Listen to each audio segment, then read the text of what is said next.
gallery for the past several months, I believe since June, and Ohm very generously gave me the opportunity to curate my own show. I have a background in art history, and I'm also a printmaker myself. So I was really, really excited to work with Gestalt projects and with the amazing artists that you have, and also some new artists. So tonight we will be talking with a few of the artists that participated in the show, followed by a walkthrough of the virtual exhibit as well. I know that the technology can be a little bit tricky for some people, so I figured I would go through that on here so everyone gets a chance to see it. And tonight we are joined by Sally Patrone, Vian Borchert, SP Harper, Dale Voelker, Kory Twaddle, Aubane Berthomme Martinez, and Jerry Slough. And I hope I got all of your names right. I haven't met all of you in person, so my apologies if I didn't. Just correct me when I interview you. And we also have statements from Chiho Harazaki and a video by Johnny Naked. So I'm just going to start by giving a little bit of background on the exhibit itself.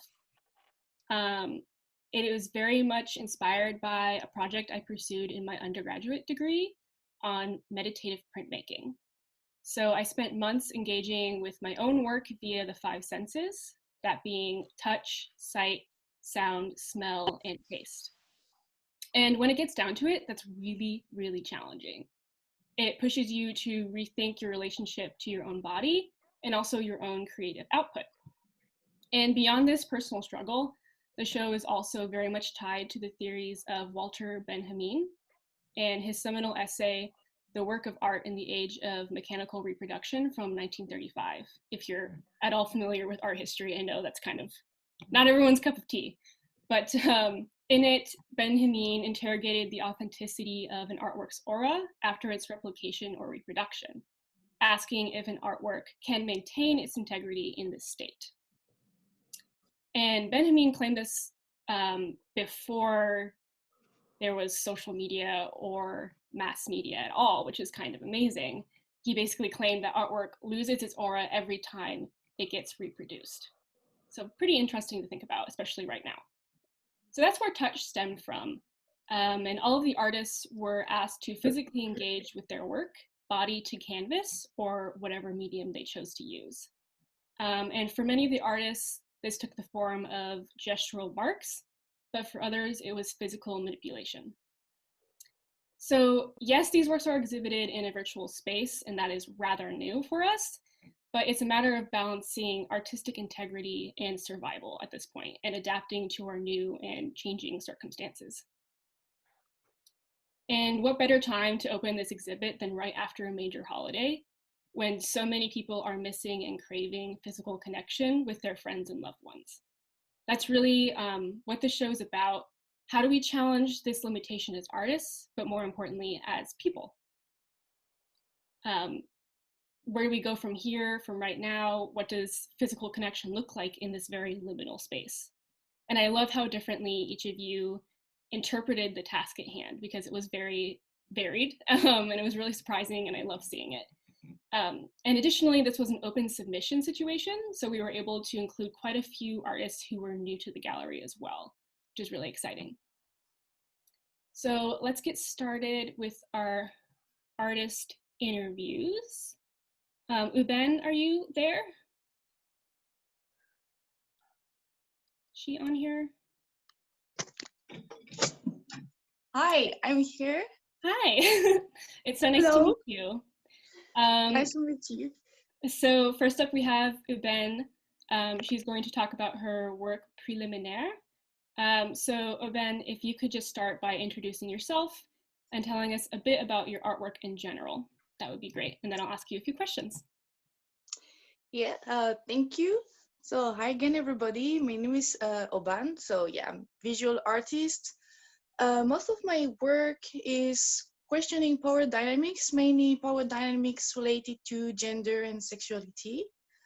Also, yeah, name my work as queer because I also like to question heteronormativity in it and explore like female body sexuality also as a way of representing or defining someone's identity. So yeah, let's say that's a short way to describe my work. Well, I don't know if Izzy can pull up the images or if you are already. I have kind of a different view on here, I think. But I can pull up an image. Okay, great. Your submission, I loved it. I thought it was so interesting. And I love not only that you interacted with it physically, but that the viewer or the owner can also manipulate it and rearrange its different pieces. I thought that was great. And I'm just wondering what inspired you with this piece and how you interpreted the theme of touch.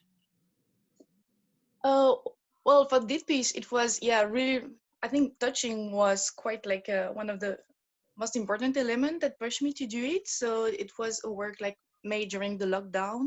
Mm-hmm. And usually, like what strikes me to works like daily situations or my partner. So I work with photography, paintings, but at that point, I was alone, like at home, and I was like missing touching people, and I was like, oh, how to live again my sexuality, how to connect with people, and I was like, hey, I can't physically, so I just like try to use my canvas as something that will show like a fictional love story or sexual moment. Mm-hmm. So I was like, oh, if my bed or my whatever had eyes, what would they see when I'm having a sexual moment? So it's how I started to like sit on my canvas and really like draw my body on it.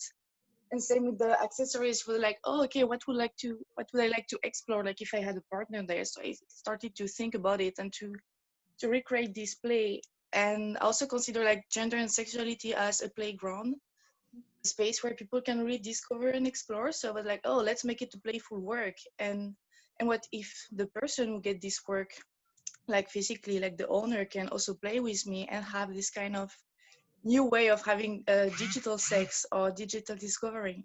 So that's how I started this work. Great, thank you. And I know those of you who can see the image on the screen, I'm not sure why it has a black background. That is not what it looks like. If you go on the website, there we go. It will look a little bit different. There we go, yeah. So each piece you can move around and you can hang it however you want, which is really neat. Thank you so much, Aubane, and thank you so much for coming on, even though it is so early in the morning. Welcome.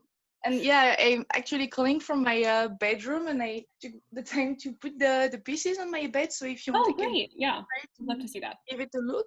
Mm-hmm. So I'm not sure to know how to manage the video, so I will just go with this. So here, I don't know if you can see. Oh yeah, we can see it. So that's the element. I display them in a new way. That's great. It's all those small paintings, like real size. So I love the colors as well. It's so beautiful. Thanks. I worked so hard on a few square centimeters because I wasn't satisfied for like days. I'm glad you like it. Amazing. And I hope that you choose to exhibit with us again, because I would love to. Really enjoy your work. All right.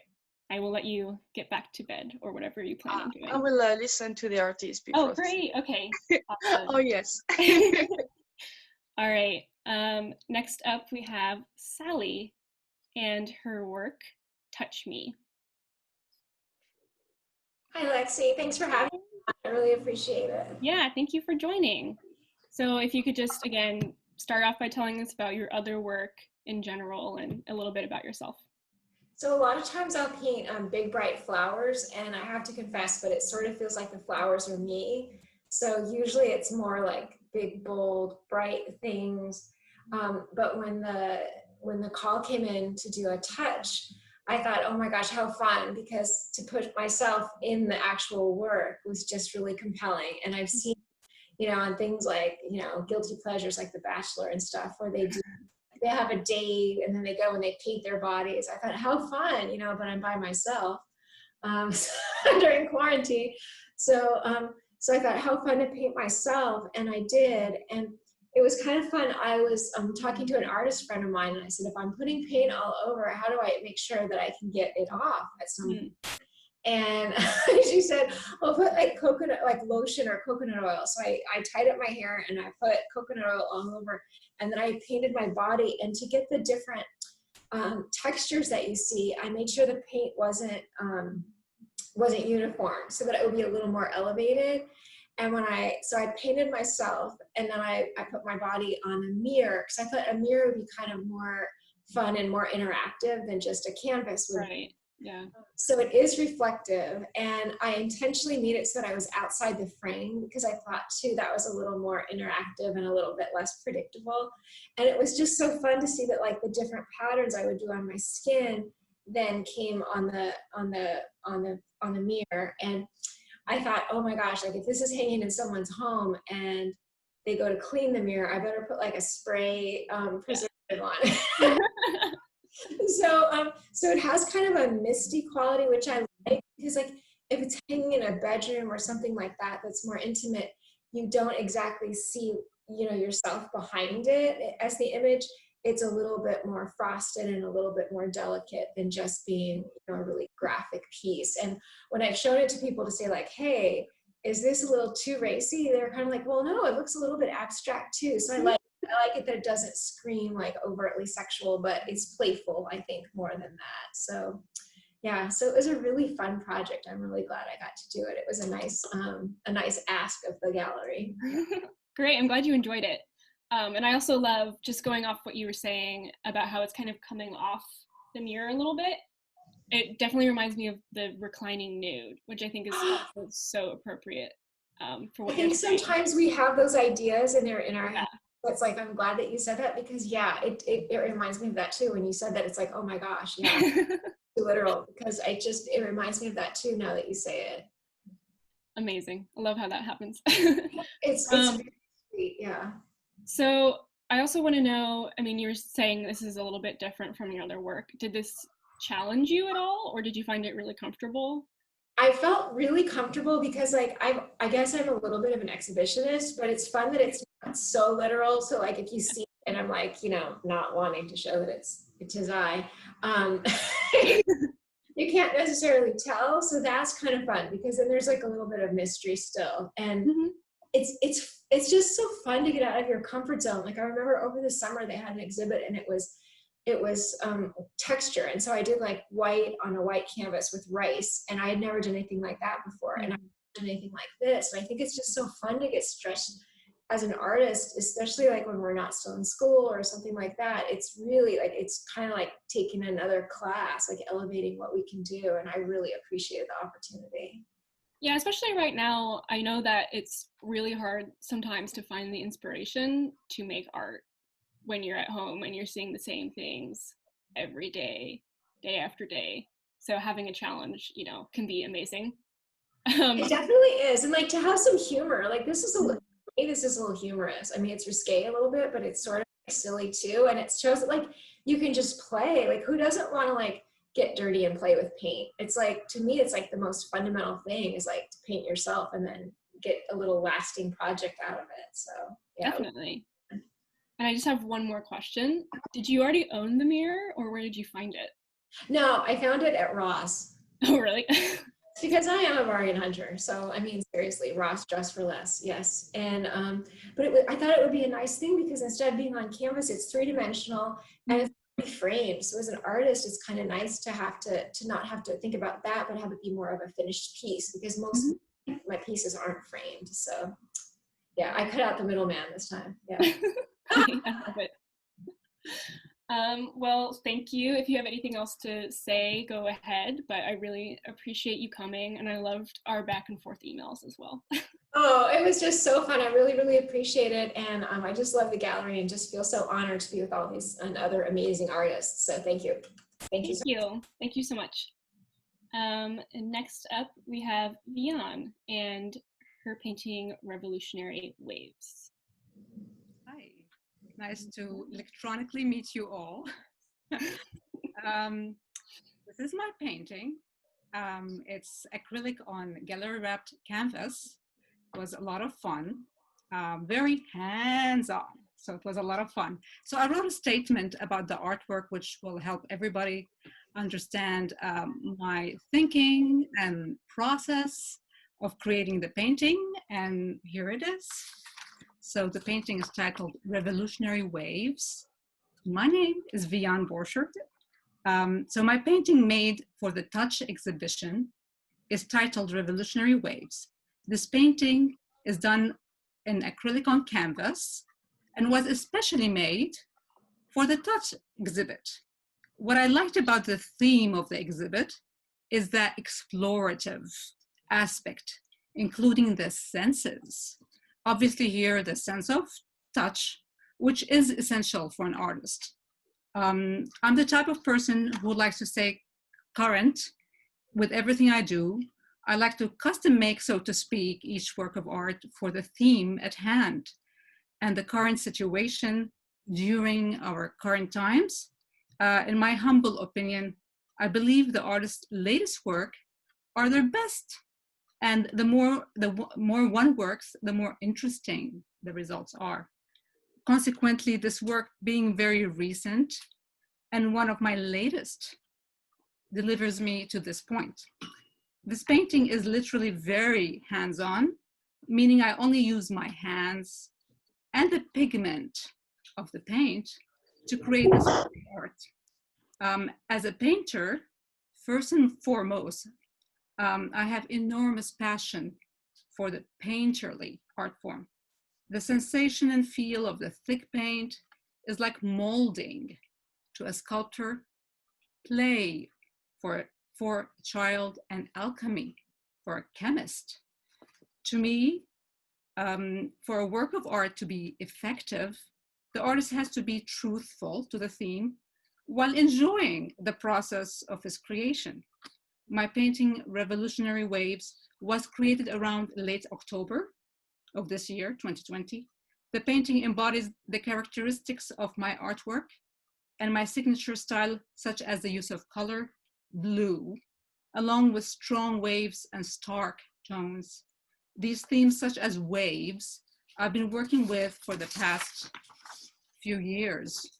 I had a solo exhibit in 2019 titled The New Wave. The color blue I've been using for decades, since it is my favorite color, and it reminds me of the sea. Beyond the playful feature of the touch paint aspect, along with the closeness of the artist towards the art through the act of touch, I wanted the painting to be abstracted, yet symbolic of the times we live in. Thus, Revolutionary Waves means we live in a time where everything is on edge. A tsunami is at the edge of a calm sea. A huge wave waits to hit the shore. Explosive storms, the high and low tides, and strong tidal currents peaks.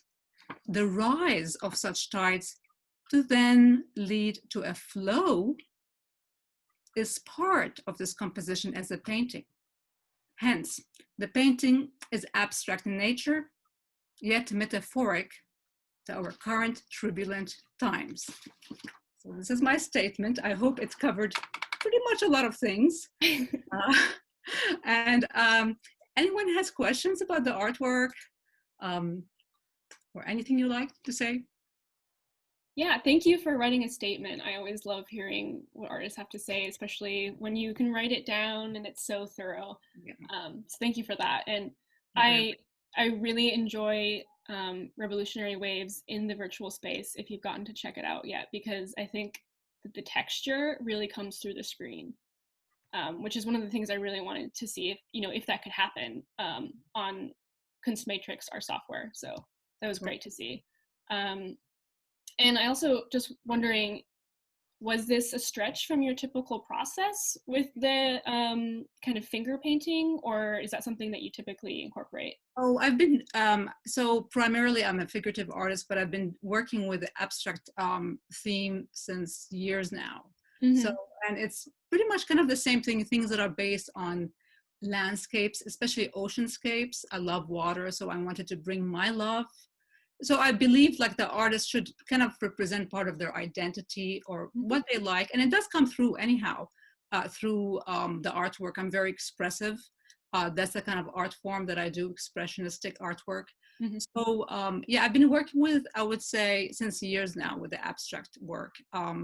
So it follows the same thing. The only thing is I love to use brushes, but this time around I was totally hands-on. So I was like literally in the mess with the pigment, but I love that too, because I'm a painter and I kind of wanted to represent that aspect of who I am through the painterly touch. But I kind of also wanted people to see that I was enjoying myself and having fun. Like I Mhm. feel like I'm playing by the beach, I'm doing my sandcastle and then maybe jumping within the waves of the water, but also observing the sunset coming through. Mhm. At the same time, I kind of wanted the piece to be a little bit kind of reflective of the COVID times, kind of the 2020 whole thing. So I didn't want it to be just completely relaxed and peaceful. And I wanted it to feel like there's something boiling underwater. There's something happening. There's a bit of turmoil. So I wanted to represent a bit of that. But in a way, also the painting is very much like the subconscious coming through. We're listening to things left and right. So what we're kind of reflecting. So very reflective of how I feel, what I am, and how I express myself. Yeah. So kind of a combination of all these things coming through the artwork. So Yeah. do you think you'll work with your hands instead of brushes again? Did you enjoy I it? enjoyed it very much. I mean, it is more messy, Yeah.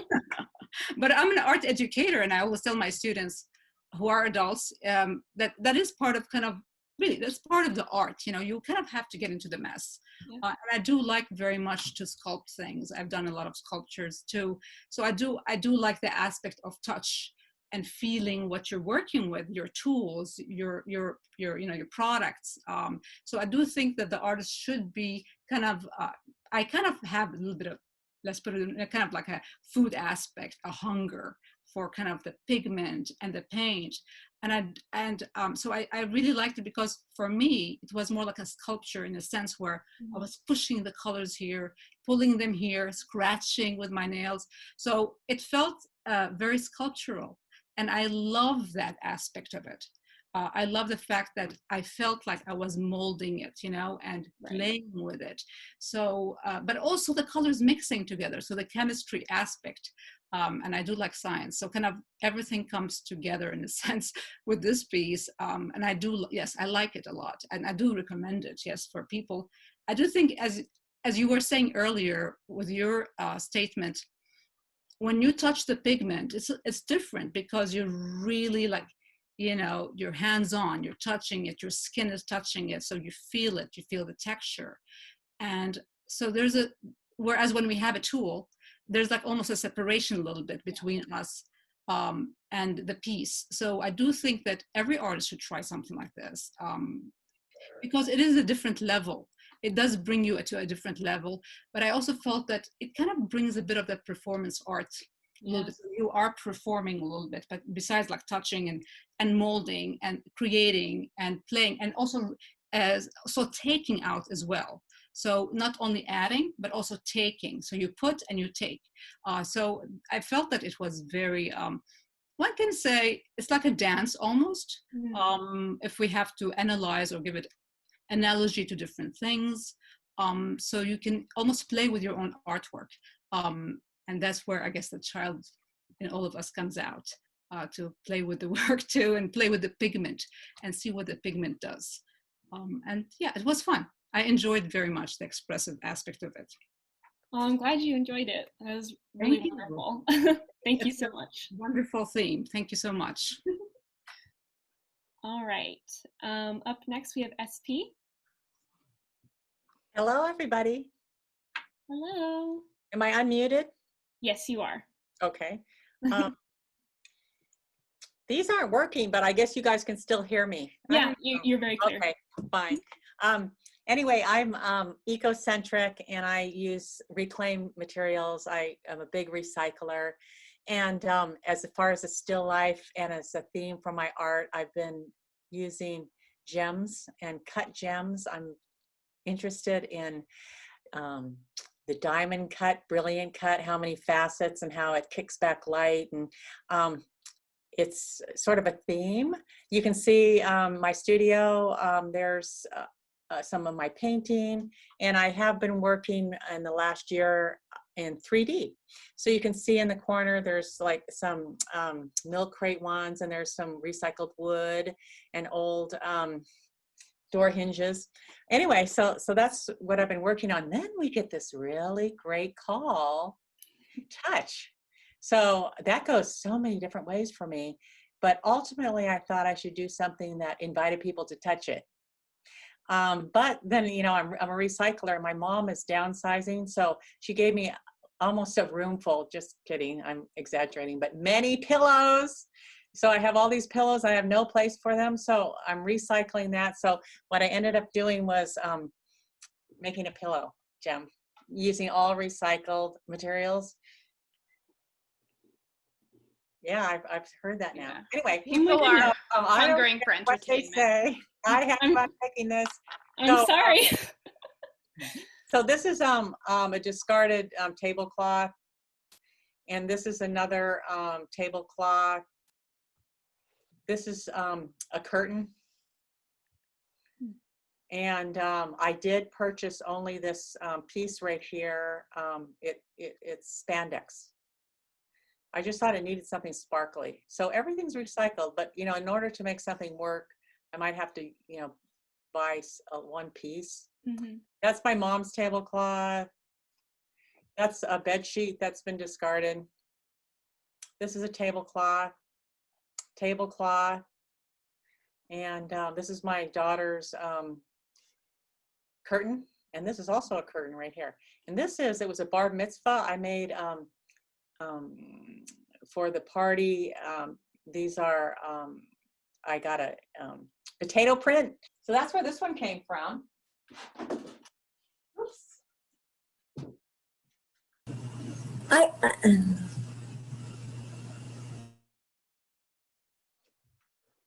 Here's another one. SP, Yeah. can I say something?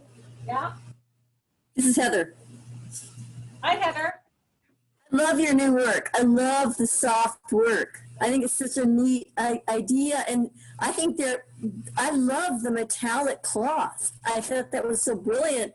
It just, I don't know. I think it's a really neat direction for you to go in. Okay, thank you. Yeah, that spandex, that was an important piece there. Okay, here's a tablecloth. So you can see where I picked up the scraps, and these, so you can say that they're twice recycled, because these are discarded, and then I'm using them again. Here's like a large piece. I'm just showing you where all the facets are from. Here's, okay, see the piece behind me? It's a very large piece. Here's what it looks like. Oh, I don't know, can you see that? Yeah, for the most part, yes. Yeah, so that's what it looks like when you put it on the wall all together. So all the pieces that you just saw, that right there, this is my prom dress, and this is a bed sheet. And you can see where I used it on here.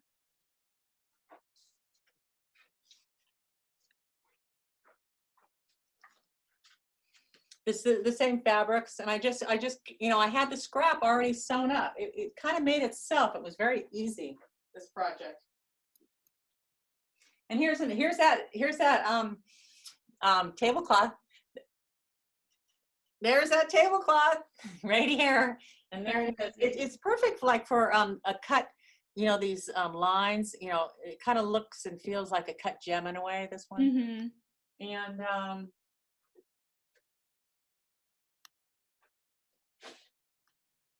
And there's another last one that you can see, that's a tablecloth behind me.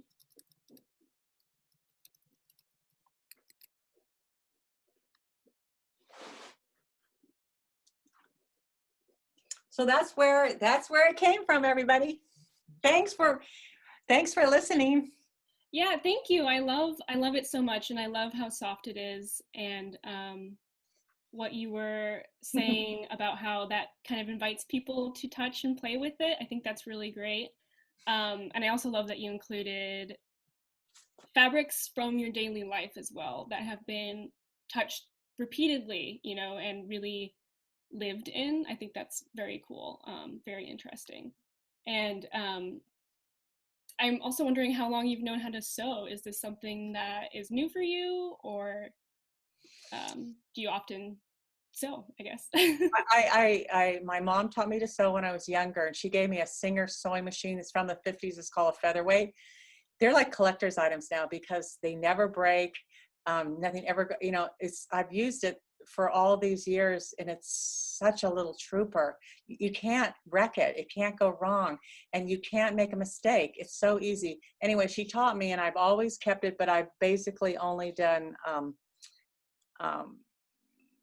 fixing things or altering things, but I've never, made something from scratch. My mom used to make skirts and make really all my clothes when I was younger, my skirts and things, all my nightgowns, like those lambs of Salzburg flannel nightgowns. Yeah, she was really good about that. But I'm glad that I learned, because look, I used it right here. Amazing. Well, thank you so much. And I really love the idea of a pillow in the show. It's so unique. So thank you so much for joining and telling us about it. I see you moving your pieces around, and I'm wondering if you, as you create them, give thought to how they interact or how different pieces work together. Oh, I haven't thought about that. I would love to have them all on a floor someplace, all different sizes and different materials. I'm going to do more sculptures, I think. Yay. Awesome. Nice direction. Thank you, everybody, for listening. Next up, we have Dale.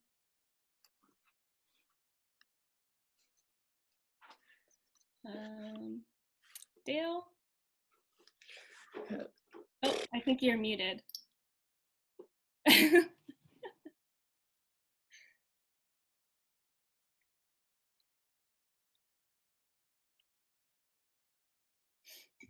All right, there we go. There you go. All right. Yeah, thanks for letting me be part of this. This is great. Awesome. The sewing is that was impressive. Very. Yeah. So on that same thing, I'm a kind of a collage artist, and I actually work with reclaimed items. So that's my thing. I use. So these are the two pieces in the show, and they work off of old newspapers, and the touch aspect of it is it's kind of how I work, not really just for this show, but I usually grind stuff up on the ground with my feet and my hands to get it really weathered. Yeah, and then the reclaim, like this one, for example, this panel is, it's got reclaimed wood in it. So it's part of an IKEA bed I found on the side of the road. Yeah. But yeah, lots of reclaimed stuff. I, find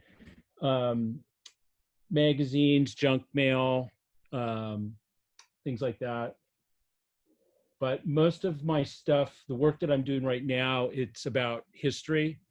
It's a comment on kind of the squeaky clean imagery, or the way that things were supposed to be in the 50s and 60s. So a lot of the titles of my pieces come from text that's in the work. So for example, these two are, and a lot of times the text, people like in wanted ads or ads for appliances, it's kind of language that we wouldn't use now, that is it's just real clunky and real, like, a sparkly new refrigerator for Mrs. Jones, kind of things like that. It's always really funny to read and to see. Awesome. And I love how layered and textured it is going off of that too. It's really amazing. Yeah, and also there's lots of layers. Wondering, since your work is always very physically engaging, why you submitted these two specific pieces? You know, they were the newest ones. That's probably, to be honest, that's probably why. But it definitely seems to fit the, you know, requirements. Yeah, definitely. Yeah. Yeah. I thought so. Yeah. Yeah. Yeah. Thanks. And I mean, forgive me if this is like too in depth, but does collaging allow you to form a connection with the finished piece that you don't think you would have otherwise if you were removed by a tool? Yeah, you know, it's interesting because I went to school for illustration. Okay. So it was illustration and design. So I'm a graphic designer by day. So everything was always realistic or close to photorealistic. And I remember seeing abstract stuff, seeing collage stuff. And I always thought it was just so radical. Like just so like, oh my God, I can't believe they're using found objects in a piece of art. That's incredible. And kind of like, I remember thinking like, oh, well, you know, that's too far out for me. But as I got older, that's where I'm at. Yeah, I mean, I totally agree. And going off that, I think it's something we take for granted that using found objects and materials is so accepted now. Yeah. Because it makes everything also just so much more accessible. Yeah. Especially right now when, you know, people don't have studios and they don't have maybe the means to go and purchase all the art supplies they need. I think, yeah, it's really, really interesting. Yeah. Yeah. So I try and, you know, even on stuff that I do that's more kind of color field oriented, I usually try and build frames out of found wood. And people usually really like that there's a story behind it, you know, so like you have the art, but then, so like on some pieces, let me go grab one, just a sec.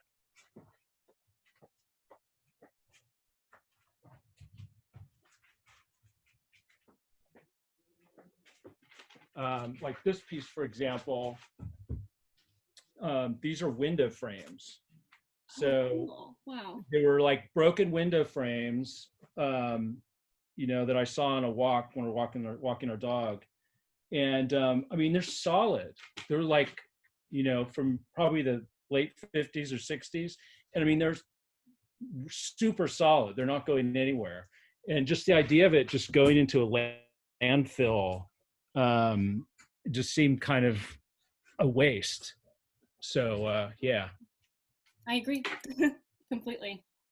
Thank you so much for sharing. Thank you. And for submitting to the show. So really great. I love it. Thank you.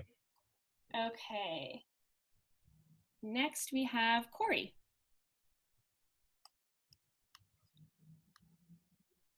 Kory, you're muted at the moment.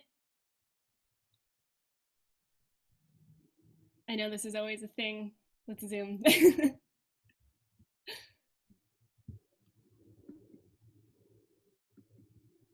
I think Izzy had to mute everybody. Is that okay? Yeah, now you're good. Okay, sorry about that.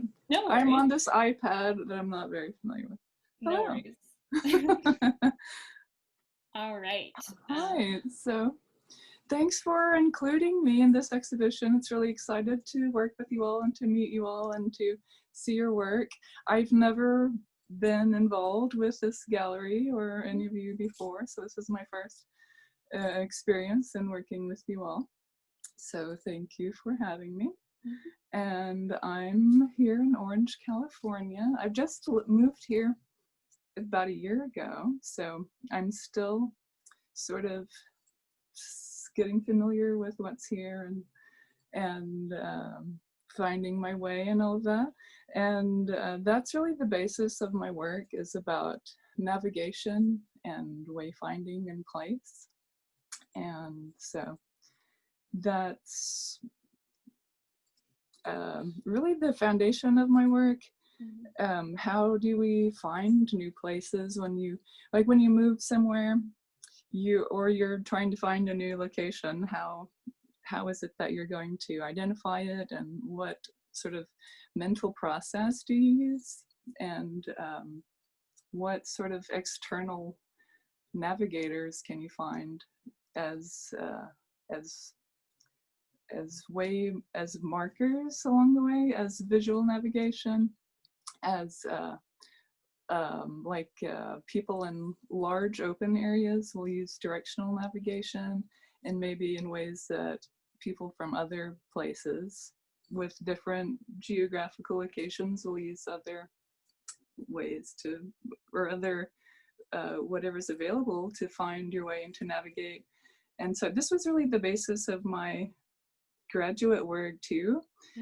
I wrote my master's thesis about this, about wayfinding and navigation, about place and what makes a place unique. And so that's really sort of what I'm looking at in my work.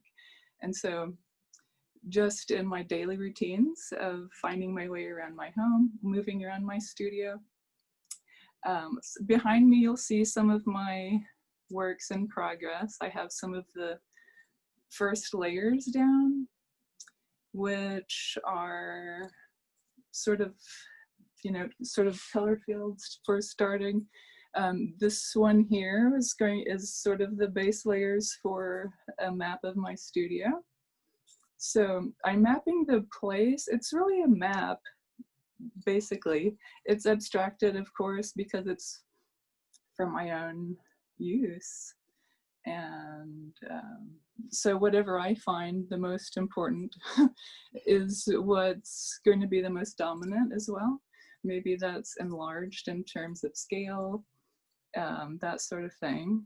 Or other things are omitted, of course, that maybe I'm not, that I don't use, that I'm not involved with, or that sort of thing. So those can be omitted. So that's all part of the abstraction. So that's my usual work, really, from years ago, from graduate school until now. And then since moving here, I mean, I would have done the same sort of,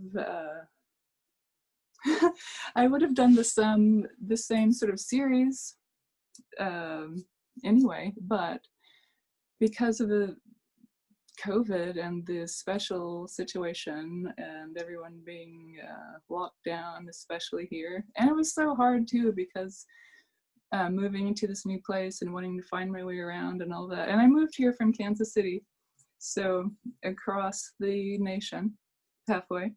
And so everything is still really new and exciting. So in the process, or should I say like in the last year of being on lockdown and everything's really close by and local. And so I started really focusing on diagramming my house and my apartment and not my studio, and then my most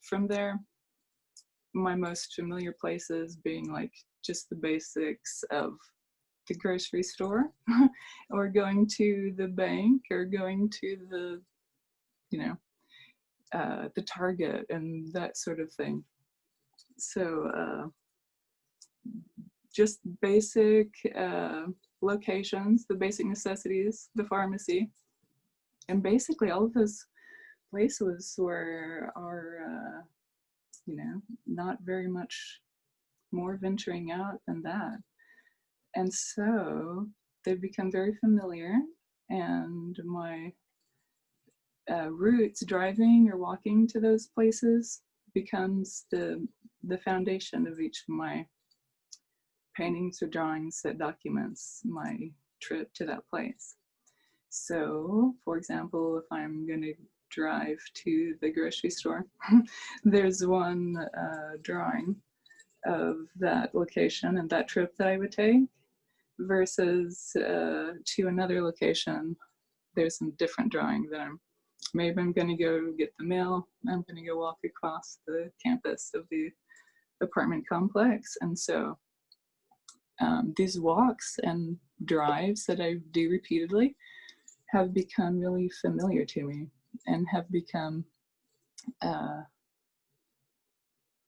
so intimate. And that's part of why I think I use such biological imagery, and visually why it's so sort of bloody or tissue-like. It's very organic and lifelike. And so that's one influence. And then, so in finding these different, my way to these different places, I'm going to do the laundry, I'm going to go get the mail, etc. And so the route that you walk, the same repeated walk down the sidewalk that I walk to the mailbox, has become memorized, and it's the foundation for a drawing. And so this line that I would walk would be repeated in one of my drawings into that's memorized route. When your body repeatedly practices or memorizes things, it becomes memorized by your body, and that's proprioception. Your body can recall that. Like if you rehearse a dance or a musical instrument, you can recall that information really easily and carefully. And so it's the same thing when you walk, when you navigate yourself, you can easily recall that information without even thinking about it. I can walk around my studio and know where I am without having to check the map to see, oh, do I need to make a turn up here or something? So once your body memorizes these routes, you can think about other things, and your mind sort of takes care of it. So it allows your mind to wander, to notice other things, and to take in other information.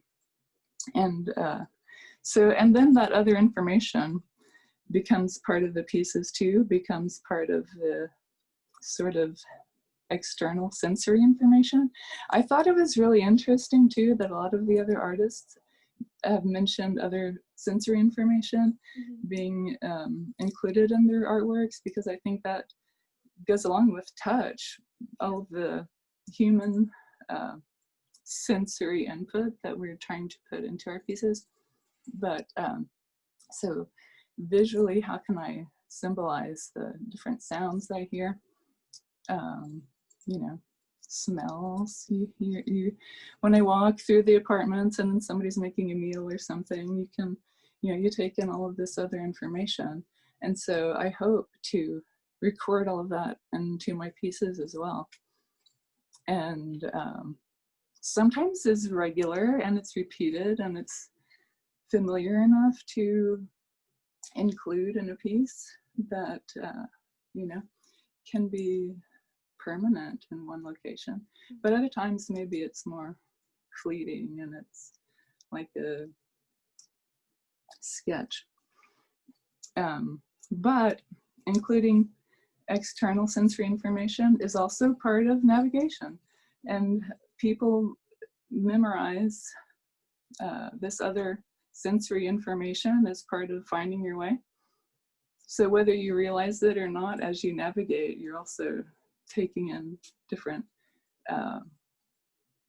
sensory information to help you navigate. And and your mind also starts to sort of mix it and blend it, and that is synesthesia. Yeah. So people use synesthesia to some extent in navigation as well, to different levels, and whether or not, again, you realize you're doing it. Everyone sort of combines like a number and a color, a letter and a sound, different combinations of things that aren't normally associated, but just for you, for whatever reason, that makes sense, and that your mind can remember that and memorize that, and it helps you to navigate and find your way. And so all of that other sensory information I'm trying to layer into my drawings and paintings as well. And so there's different layers of information besides the lines of the walking or driving. There's also the layers of maybe it's colors or shape or other ways I'm trying to sort of introduce this other sensory information. And then the objects. I also was really excited to hear how many other artists, use recycled materials on their pieces, and I try to do that as much as I can myself. And so I do like to incorporate found objects into the pieces, especially if it's from a place that the drawing is about.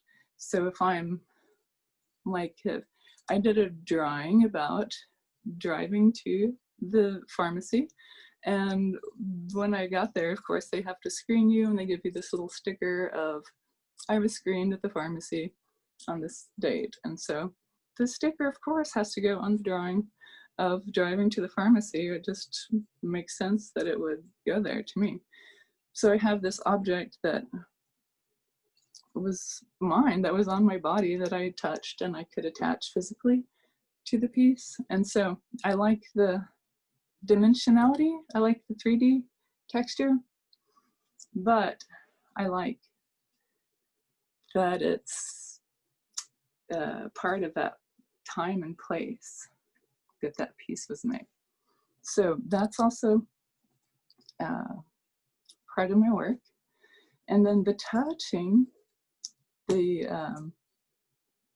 physicality, I do use tools, and but I also use my hands. I like to blend, especially with the underlayers, maybe more with my hands, and then also with, depending on the material, if it's, charcoal and graphite and all of those nice tactile drawing materials that you can blend so well with your hands. But then also oil pastels, and even in painting, I like to manipulate tactily and get dirty, like some of the artists were saying as well. To insert myself physically is important in my pieces, because it's not just of that, it's of the time and place, but it's also that that I was there, and it's really the reason for me making it was because of my, because I was, because it was part of my life, really. Yeah, definitely.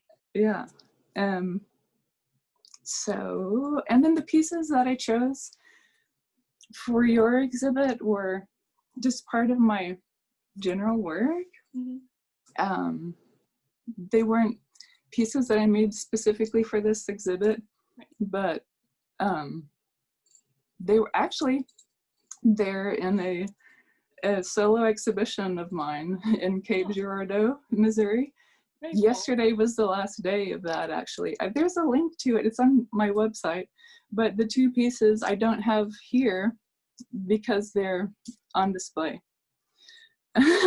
But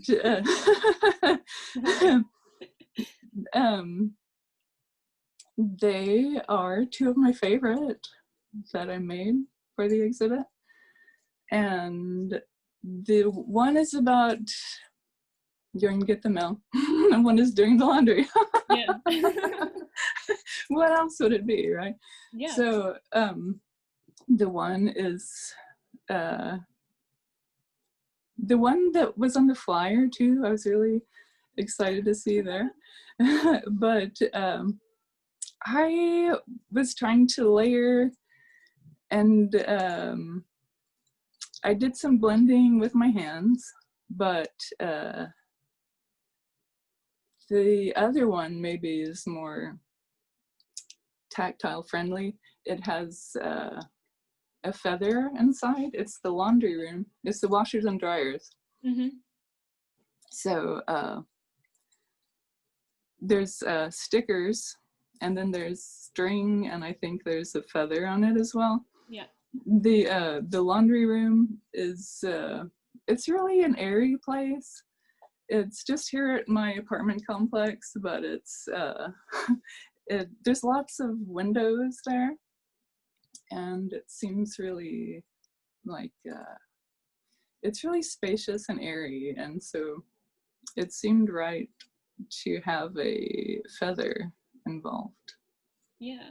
No, and like when you picture doing the laundry too, like it is definitely all the senses. Like you can feel the clothing and you can smell the kind of laundry detergent smell and the noise. Yeah. Good, yeah. The stickers had the little, it was like the negative space of the sticker sheet. Mm-hmm. So it was like you peel out the stickers and the piece that's left, you have these nice empty spaces that were like little miniature washers and dryers. I love it. It's And great. so I stuck those on there, thinking it was sort of symbolize the shapes that I was going for, and then the overall like airiness of the blue and the feather was the lightness inside. And then, but yeah, and then the other one too. And then there's it's a map of the aerial, I should say too, but I guess it's kind of obvious. They're aerial perspective maps when you're looking at these pieces. It's like an overhead view of an aerial perspective in a map. And so you're looking over in this apartment complex and then the line of my walking to do the laundry. But yeah, and then I try to make those, I think I use the touch aspect, maybe the more tactile objects, to try to create more of a focal point and to draw the viewer's attention to the parts that are most important and the parts that I want them to notice too. But then also, maybe in other places, I use those things to try and disguise or hide some things. Like my cats have scratched the bottom of my drawing, and so I put a sticker over it. You'll never notice, you know. Yeah, that's kind of cute, you know, the cat's participating. Yeah. Yeah, and sometimes it's good, and you know, but then sometimes I'm like, maybe not there. Yeah. You know. It looks like Izzy was able to pull up your images too, so everyone can see them. Oh, good, thank you. Yeah. Yeah. So yeah, you see the line coming in from the top right, and then you sort of walk into the space, and then it sort of guides you through the space there. Yeah, and I think that's something that everyone can relate to if you've ever moved and you're familiarizing yourself with the space, and you kind of, I don't know, you make an image in your head and it makes you so much more comfortable, if that makes any sense. Yeah, I can definitely identify with what you were saying.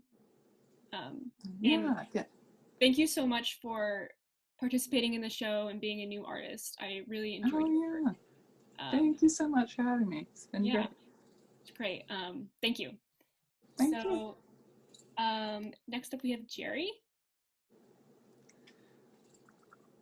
Jerry. Hi, how are you? Hi, I'm good. How are you? Great. I want to thank you for including me in such amazing work. I really appreciate that. So. Of course. I love that you have your work as your background. That's super fun. Yeah, yeah. I spent part of this afternoon trying to figure out how to get it all in there, and I kind of wasn't able to do it. But I'm not new to Zoom, but I'm new to trying to put my own crap on Zoom. So. I get it. Yeah. So. Yeah. So. All right. You know, I actually. No, go ahead. If you could just tell us about your work, since you, I believe, are also new to us as well. Yeah, I'm new to you. I'm a graduate student. I'm an MFA graduate student at Central Washington University. You know, I'm going to go ahead and read my artist statement for this because I think it sums it up pretty well. Cool. And if you guys don't mind me taking that little bit of thing there. So with my artist statement here, surveillance capitalism is the new economic system in which we live. Human behavior becomes commodified data. My work explores this environment, turning this concept into physical form. I focus on images that are targeted personally to me on social media. By curating these ads and transforming them through chemical photographic process, I am able to reclaim ownership of my data and create a new image that is of my own making. My social life and habits are now tracked. This includes my location, the people in which I surround myself with, what I am buying, and which websites I visit. Now that we carry computers in our pocket, technology companies are able to collect increasing amounts of data on a daily basis. While I frequent the data collection process the data collection process remains secretive and hidden, which I want to draw more attention to through the creation of traditional photographic prints. The large size of display requires the viewer to take notice. I enhance digital errors in the images to mirror the mistakes made by algorithms and targeted advertisements. The extent and the amount of data collected is alarming. At the same time, privacy is actually a relatively new concept. In my work, I want to investigate the effects of surveillance capitalism and on individualism, sovereignty, and the personal sphere. What I once treated with ambivalence has become a topic of concern and research and an inspiration for my artistic process. The work asks the viewer to examine how they are being targeted by technology companies and how the personal data has become a resource shaping their lives and actions. Okay, so that's it. I love it. Thank you. Really interesting. There's a lot of graduate school language in that, obviously. No, you know what? I'm in graduate school too. So I've studied very similar things rather recently. So I really enjoyed that, actually. Very cool. And also just wanted to say that your images have a really kind of celestial and ethereal quality to them. And they really remind me of spirit photography. I can see that. Yeah. I mean, it might just be because I'm writing a paper on that right now, but I was very, I definitely see that in there. I thought that was, very intriguing. I can totally see that now that you mention it. It's not I heard that's the first time I've heard it, but. Well, it's definitely a compliment because I love spirit photography. Thank you. And just one question, quite simply, how did you, how were you inspired by the theme of touch? Well, I've always really liked interacting with my work. It's kind of strange. I came through photography actually through painting originally, and then through digital artwork, and then I came into photography. And then I really love alternative photographic process. Mm-hmm.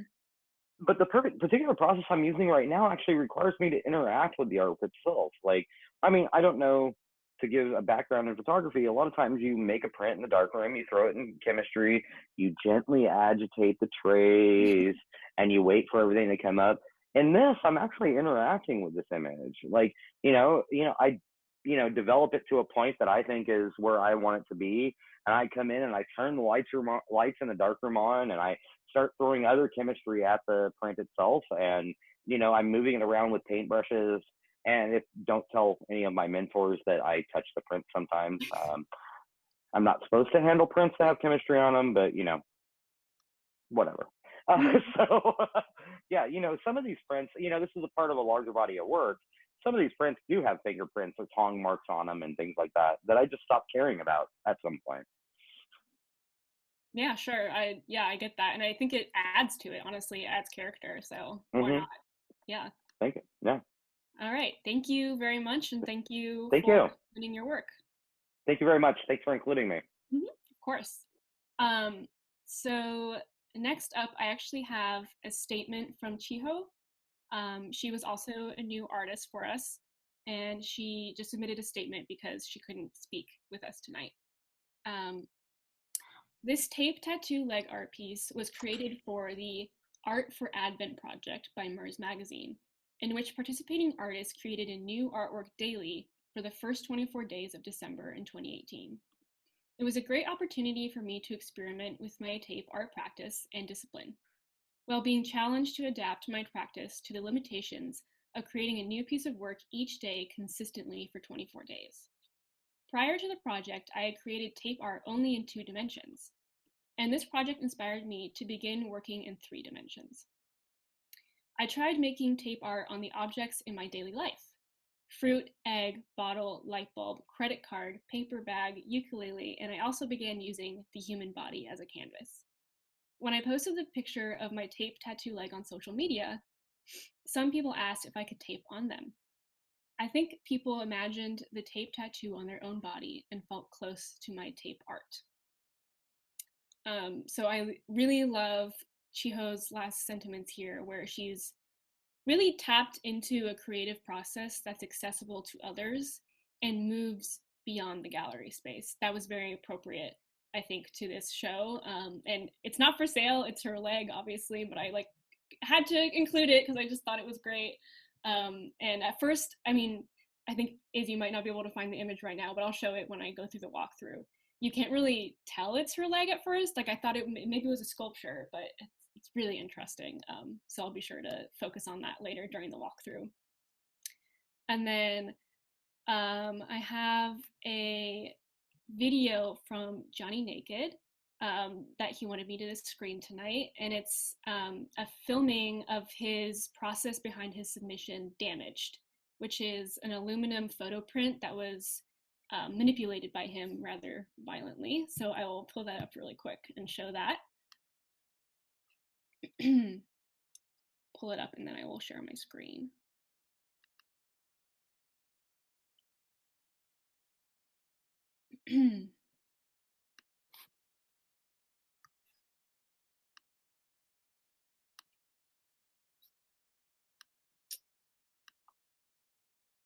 Okay, can everyone see the video? Yes, okay. Yes. Great.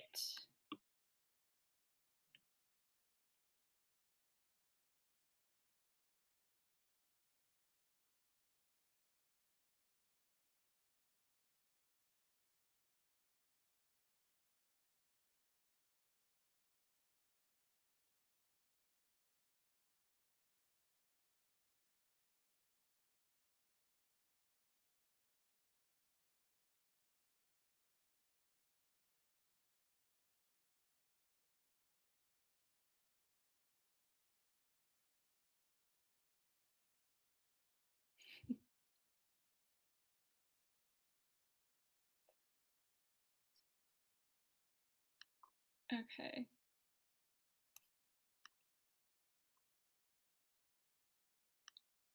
How do I get out of this? There we go. Okay. Sorry, that's my first time sharing a video like that, so had a little trouble at the end, but I think we're good. Yeah, so that's what Johnny wanted me to share with you guys.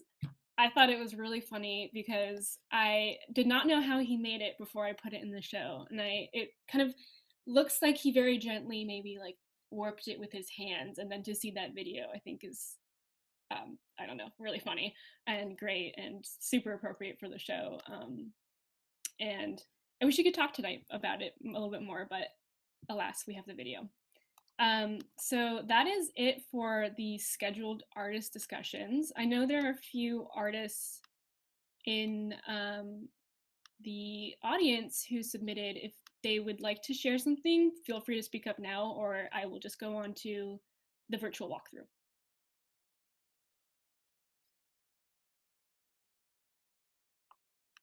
Nope. I can talk about my work. Yeah, go ahead. Great. Hi, Mimi. I have a piece in the show. You might have seen it. It's the one with the hand. Anyway, I guess I'll just talk. It's right there. I guess I'll start out with my artist statement, so you know a little bit, more about me, which is really not close to this piece.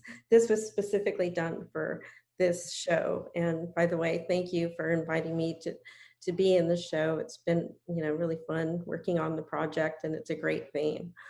So anyway, this is my artist statement. Color, depth, light, movement, and the way in which they interact is a focus of my work. Tapping into my innermost self, the physical manipulation of paint, and the juxtaposition of shape, line, color within the confines of the canvas creates a powerful narrative. Oil paint on canvas is my medium of choice. I'm inspired by the history of past artists and their relationship to pigment and the viscosity as a vehicle in which to express themselves. Thinning paint with turpentine creates movement and depth, which are integral aspects of my practice. As a Jewish Latina, the current administration's policies have influenced my work. My feelings and emotions with regard to the political climate play a major role in my color choices, composition, and subject matter. Seeking an escape, I have been drawn to the stability and tranquility of the sea. My recent paintings depict the light and colors associated with it. Both my abstract and representational paintings look through to another realm, one of hope. And I feel like this painting in the show, it does that as well.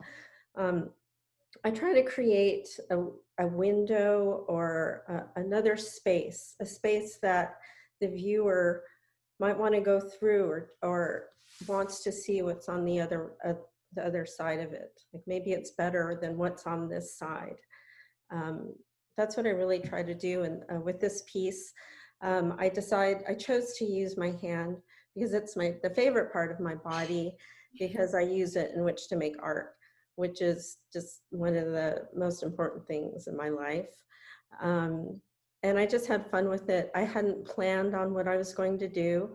I took a photograph of my hand in front of the window, and I collaged it onto the canvas. And I hadn't planned, I didn't know what I was going to do with the piece, but I just started painting. And typically when I work in a square format, I paint a square that's like a window that you can see through. And so that's what this piece is about. So I extended the arm, I painted the arm to extend the hand. So this piece is called Shadow Box. Thank you for sharing. Really appreciate it that you came on, even though you weren't slated to talk. I really appreciate it. And I also really enjoyed this work. And in the show, it's very visually similar to a work by Katharine as well. And they look very nice together in contrast with each other. And I will be showing that very shortly when I do the virtual walkthrough. So thank you very much. Sure, thank you. And I will share my screen and just kind of briefly go through the show. If you've ever used Kunstmatrix, which we used for Gestalt 7, it can be a little tricky to use. So I thought I would help everybody out and just do it myself. And I will get it pulled up.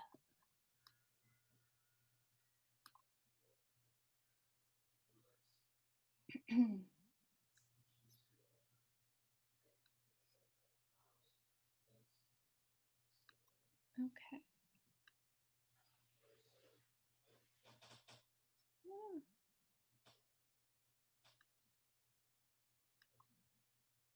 All right, can everyone see?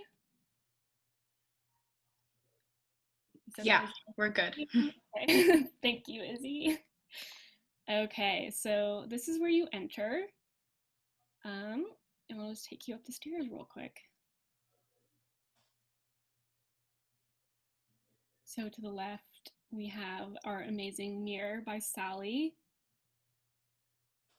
Some painted photos here. I can actually click on them, by Paula, that are very stunning. Yeah, so these are self-portraits that she splattered with paint on top. To the right, we have Jerry's photos.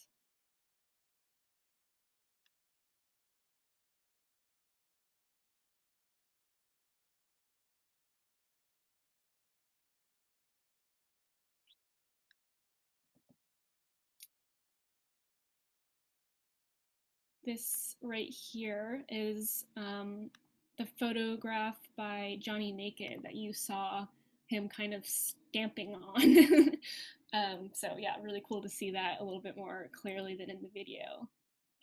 But yeah, you can kind of see what I was saying, where it looks like maybe he warped it a little bit with his hands, but I definitely didn't envision him jumping all over it. I just love that. Here we have two self-portraits, I believe in concrete, by Mario Loprete. And these are actually t-shirts of his, I believe, that he covers in cement and works with his hands. And then two sculptures by Pamela Mower-Conner. Very simply, you know, she uses her hands to sculpt. which you can kind of see, like there's some very fine prints, like gestural marks that you can see that she's done. Really beautiful. Here we have Dale's 2 collages side by side. And a little more detail.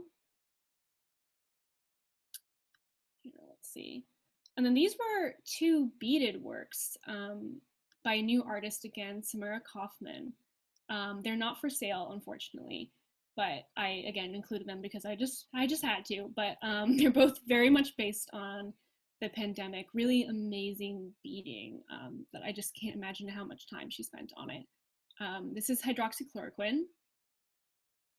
Very funny. And then the spreaders. Yeah, I love the combination of humor with a really fine art form.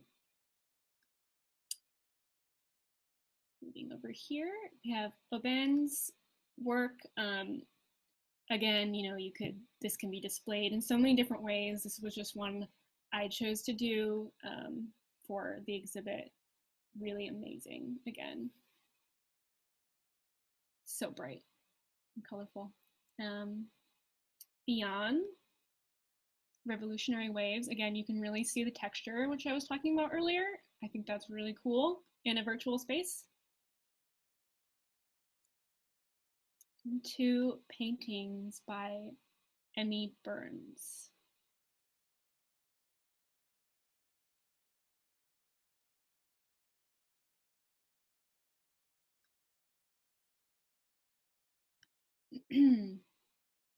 There's Kory's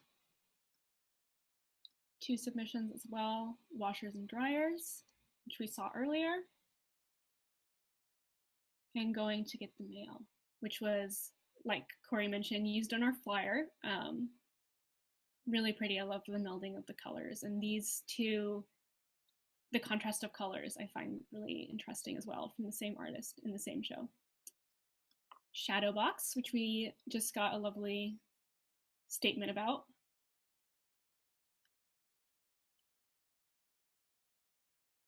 Here are 2 mosaics by Matthew Lazure. I hope I'm saying his last name right. And he actually uses, he licks each piece before he puts it down onto the frame as kind of a glue. So very, very physically involved in that.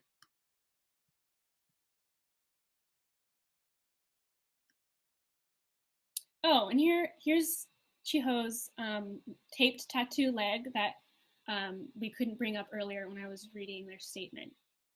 So yeah, good to see it here. Really intricate taping. Here's SP's pillow, which is kind of funny. They have there's a fake 3-dimensional aspect of Kunstmatrix. So when you flip from side to side, you can see different angles of the pillow.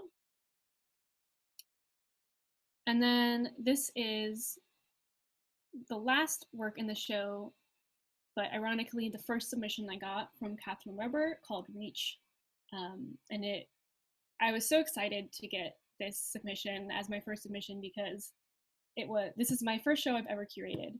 And this was just exactly what I envisioned for the show and how I envisioned artists participating with their artwork and engaging with it. And all of you did such interesting things and surprised me in so many ways. And I'm just really happy with how it all turned out. And so that's the exhibit right there. I mean, definitely explore it on your own and take more time with it. But I just wanted to give everybody a brief look at it because I know that it's just kind of a hard software to use, especially on your phone. Do not use it on your phone because it hardly is. It's just not very easy to use. But yeah, that's the show, and thank you so much to all of the artists for submitting and talking with me and working with me, because this was my first time and it was just very new to me, and you all were so great. And again, thank you to Izzy for helping out tonight.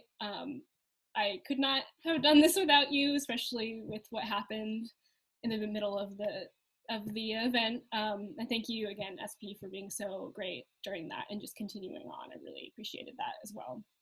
And I hope you all liked the show. You can look at it on your own. There's a link on the Gestalt Project's website, on the BG Gallery website, and on Instagram, everywhere. So yeah, I hope you guys liked it. Thank you for coming. And yeah, I hope you have a good night. All right, Izzy. Thank you, Lexie. Thank you, Lexie, and thanks everyone for joining us. Yeah, awesome. All right.